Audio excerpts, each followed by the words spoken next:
कुरुंदवाड नगरपालिकेच्या नूतन लोकनियुक्त नगराध्यक्षा मनीषा डांगे या नवीन वर्षात 5 जानेवारीला आपल्या पदाचा पदभार स्वीकारणार असून तब्बल 4 वर्षाच्या प्रदीर्घ काळानंतर पालिकेत लोकप्रतिनिधींच्या कारभाराला प्रारंभ होणार आहे।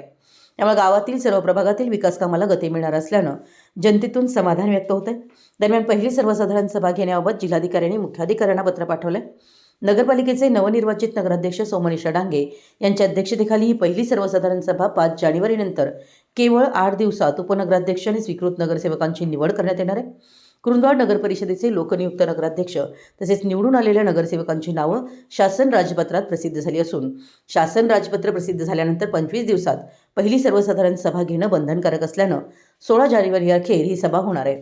या पहिल्या सर्वसाधारण सभेमध्ये उपनगराध्यक्ष व स्वीकृत नगरसेवकांची निवड होणार आहे। स्वीकृत नगरसेवकांच्या निवड नियुक्तीसाठी प्रस्ताव, पात्रतेचे पुरावे व आवश्यक कागदपत्रे सादर करणं बंधनकारक असून ही प्रक्रिया जिल्हाधिकारी किंवा त्यांच्या वतीनं नियुक्त करण्यात आलेल्या उपजिल्हाधिकारी दर्जाच्या अधिकाऱ्यांच्या अध्यक्षतेखाली पार पडणार आहे।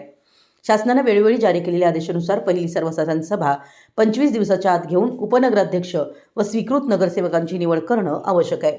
त्यामुळे कुरुंदवाड नगरपालिकेच्या पहिल्या सर्वसाधारण सभेकडे आता राजकीय वर्तुळाचं लक्ष लागलं असून या सभेनंतर नूतन नगर परिषदेचा प्रशासकीय कारभार पूर्णतः कार्यान्वित होणार आहे।